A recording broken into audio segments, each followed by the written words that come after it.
Hi guys, it's Mandeep here from the Hungry Orchid, and today I am here with the lovely Jocelyn Ramirez. Yeah. Did I say that right? Yes, that's right. Ramirez. Welcome. Thank you you so much for being here. Thank you for having me. Absolutely. So Jocelyn is actually really passionate about healthy food access in her community, and she is the founder of Todo Verde, which we will talk about in a minute. But first, tell us your story and tell us how you got here. I currently live in Bull Heights, which is east of the river, Yeah. and grew up in Southgate, which is a southeast LA area of the city, and saw that we mostly have access to processed, packaged, fast food, and don't have as much access to naturally good foods. So you don't see Trader Joe's, Whole Foods, all these like places that have access to all these healthy superfood ingredients in our neighborhood. So I started to look into that a little bit more with our family when my dad got sick. He got cancer for the second time, and my mom suffers from high blood pressure. My dad also has diabetes. I was suffering from a thyroid issue. So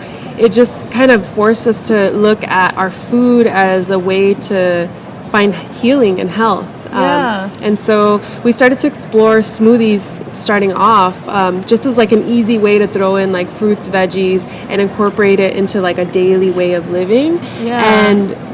And then I started playing with different recipes and food and trying to see if I can get my family to switch to vegetarian, maybe vegan.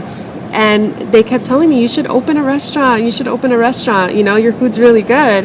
And so that made me start to think, okay, maybe I'm onto something. Maybe I can start off really small with just smoothies and then see where that goes from there. And so that was sort of the beginning of it. We started at local farmers markets. We were working with local farmers to get fresh produce. So I was looking to see like what's in season, what's available here, what things do we outsource that is not grown locally, and how do I kind of stay within what I could find here instead of trying to outsource all these different ingredients. Veganism is such a stretch, I feel like, from, okay, what would you consider your ethnicity, like your culture that you would come from? I'm Mexican Ecuadorian. Okay. So is there a lot of meat?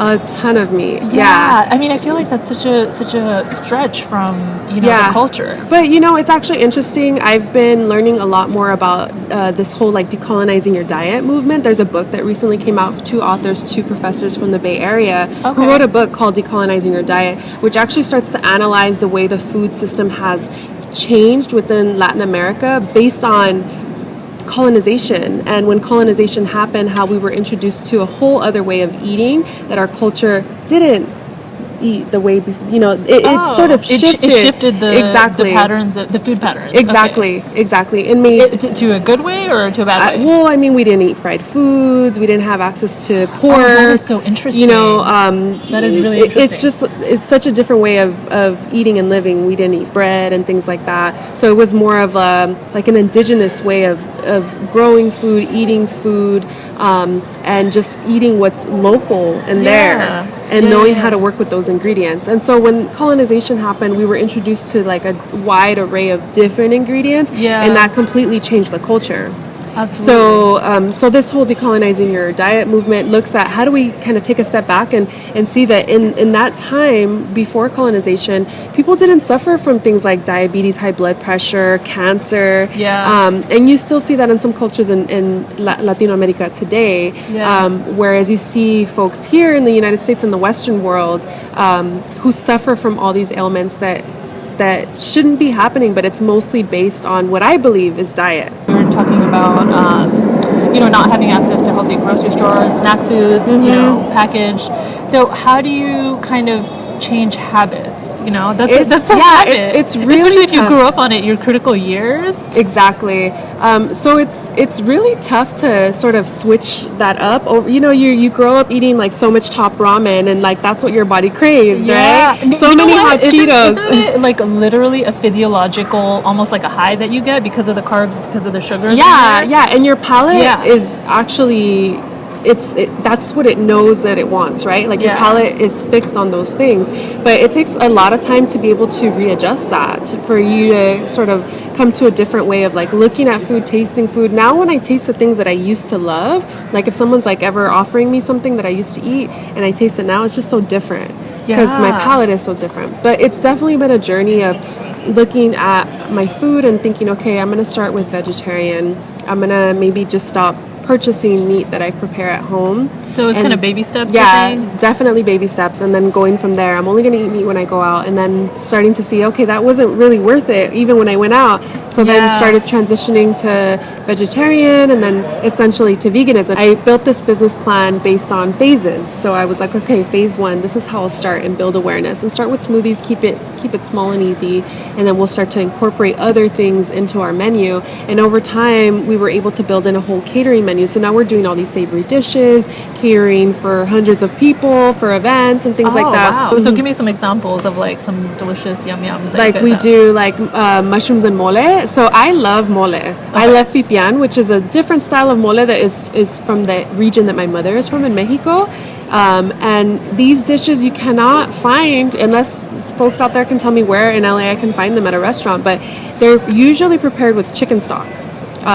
So, you know, I wasn't able to go out and enjoy the things that I love so much. So I was like, all right, the only way that I'm going to get those things is if I make them myself. We're doing things like mole sauces, pipián sauces over jackfruit, over oyster and portobello mushrooms. We're doing ceviches, which are traditionally with seafood, and we're incorporating things like oyster mushrooms that are marinated that look just like fish, and heart of palm. I was recently at an event, and a friend was like, oh, I got to try your food, and I was like, oh, we did tostadas de ceviche. And I was like, oh, which one did you try? We had 2 different options. And she was like, I had the fish one. And I was like, this no. I was like, I tricked you. It's not fish. It was oyster mushrooms. That must have been an amazing feeling. Yeah. That somebody actually got tricked by your food. I mean, it's definitely, I have those moments where people are just open to trying it. And they're like, oh, this is interesting. And then other moments where people are just really scared off. Oh, really? Yeah. And so you really have to come in with like samples and have people taste things to be able to sort of see that it's not scary at all. It isn't. So I am a vegetarian, and I come from Punjabi culture. So Punjab is northern India, and so not too many people are vegetarian, but my family happens to be strict vegetarian, and that's how I grew up. So I'm used to like home cooking. So growing up, I would just be people like, you know, other students, you know, in middle school and high school would be like, how do you do it? Like, what do you even eat? You're vegetarian. And this is before like the kale movement, when like nobody had heard of the vegan, like it's just like, how do you even live? And it's like, you need to learn how to be vegetarian literally or vegan. It's really, I mean, cooking is at the heart of it, in my opinion. It really is. Yeah, because you can't depend on just going out. I mean, sometimes you're kind of stuck. Although LA has caught up. I mean, I feel like LA is like Cafe Gratitude, all that kind of stuff. Yeah, we definitely are lucky. But like I live in Atlanta now, and there's not as many options. I mean, Southern food is not conducive to exactly. Talked about your family and, you know, getting them on board with the healthy eating. So how did you open it up to your community? Because we have, like I was mentioning, I'm from Punjabi culture. We have a lot of diabetes that happens. Even though some of us tend to be vegetarian, there's a lot of sweets that are happening, a lot of fatty foods. Like we were talking about, habits are just so hard to break sometimes. And how do you even introduce this to your community? And like, what are some of the strategies that you used in terms of all of that? Well, one thing that we've been doing within my team in Todo Verde is like trying to build awareness within our own little team community, right? So that we can go out and share with other people. The base is always your family, right? And then once you're able to transform your family, then you can actually be there as an example. Effect. Yeah, exactly. Okay. What we've also done is talks. So I go around and host conversations. Oh, that is so exciting, And so I've been doing one lately. There's a line from DJ Khaled called "They don't want us to eat breakfast," right? Like, you know how what really? Yeah, like they don't want. You know how he talks about like they don't want us to do this. Yeah. They don't want it. Did you do the whole? They don't want us to be healthy. It's called "They don't want us to eat breakfast," right? Oh, I see. So what I do is I talk about sort of like different branches, including the Decolonize Your Diet movement, but I sort of frame it in a way where we start to look at how our culture, especially in communities of color, low-income communities of color here in Los Angeles, think that we enjoy a certain way of eating because that's just what we enjoy, but kind of framing it in a way where it's maybe a systemic issue where, you know, we can start to analyze and critically think about why so many fast food places are strategically located in our neighborhoods. So just kind of thinking outside of the box, you know, because I think once people start to think about, like questioning your surroundings, or like, why is that the way that it is? Then I think people start to think, wow, like I'm being tricked, you know? Oh, yeah. Like I never thought about it this way. And so I think that sometimes that can help sort of shift people's mind into the way that when you kind of get to the root of the problem and exactly unveil like because it's really hard to transform someone's palate just by talking to them, by saying, oh, you'll feel better, it's good for you, it's gonna be good for your hair and your skin. Like people, no one at the end of the day, no you have one to will look care. at their why. Yeah, you know, why exactly. They're And so motivated. it's definitely a lot of conversations and dialogue about what they really care about most, because you know, people decide to be vegetarian or vegan for very different reasons. For me, it's like all of the reasons, for like animals, for the earth, for myself, my health, everything. But then some people, it might just be like they love animals, you know. Other people, it may be like they're getting sick, which is usually the case, and it's really unfortunate because a lot of people reach out. We get a ton of emails of once they have gotten to that point already. Like, hey, I have a family member who just got diagnosed with cancer, like what do I do? And it's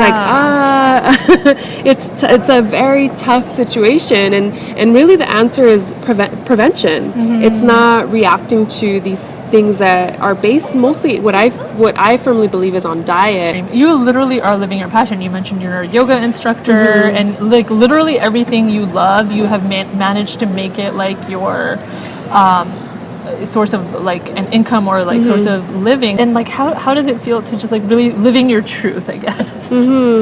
I mean, it's definitely really different from my previous career, which is in higher education. You were a professor, right? Yeah. So I was a professor of full-time staff at a university. But it was in the same realm, right? Social justice? The class that I taught was in social justice, but the role that I played as a staff role was more like programming for students on campus. So it's definitely different. It's not your typical 9 to 5. And it's a lot more hours for me now, but I feel like I'm doing something that I'm just really passionate about, something that I guess was what I was always meant to do. I've always been really into food, and I always considered it to be a hobby. And then it wasn't until more recently where I was like, you know what, this is more than a hobby. I don't know why I'm denying it. You know, how could I make this something that I can depend on? And so it took a while, I'm not gonna lie. Like I had to save up for my previous career because I knew like launching this wouldn't be like this money maker, and I'd be having to still pay rent and do all these things, right? So I was like, okay, I need to save up and create a plan, and how many months could I survive off of my savings before I have to call it quits and go back to a 9 to 5. And so I kind of figured out that plan, and I was like, okay, if I see that this could become something in this amount of months, then I'll stick with it and I'll figure it out. And you know, and then slowly I was able to pay myself with it. And for some people it may be completely different depending on what the work is. Like I know a lot of like freelance writers or graphic designers, and they're able to have that side hustle, right? To start to build up their brand. For me, I literally had to physically be somewhere. I see. You know, like a farmer's market during work hours. So I was like, okay, the only way this will work is if I quit my job. So for those out there who are kind of considering what type of journey they should take to pursue whatever their dreams are, it's kind of figuring out like, well, what's the smartest way for me to still be able to survive? Because it's easy to say like, yeah, just quit your job and do it. But then it is so easy to say that, and people say that all the time, and I feel like it's thrown around too like la-di-da. Exactly, you know? and people it's need not. to calm down with that. Like life easy. is real, you know. Exactly. At the end of the day, you have bills to pay. You have to pay rent. You have to eat. You know. And so it's definitely being able to figure out. It's just math. Like sitting down and figuring out like what is realistic. How much do I really need to spend to survive? And how bare bones could I get if this is really what I want to do? And then I'll give myself 6 months, a year to do this. And let's see what happens, you know? Well, this has been amazing. You are the coolest, and I totally admire you. Oh, thank you. Tell us where, so this is Plug Nation right now, so tell us, you know, where we can find you online and everything coming up. Just go. Yeah, exactly. So you can find us at Todo Verde on Instagram. That's probably number one place to find us. We're on Facebook, Todo Verde, and then starting that Across Our Kitchen Tables project, so you can find that on Instagram as well too. Awesome. Thank you so much. I really appreciate it. Yeah. Alright guys, you know the drill. Like this video, comment, let us know what the baby steps you take to live a healthier lifestyle and how do you influence your family. And then also be sure to subscribe to our channel. Thank you so much for watching. Bye.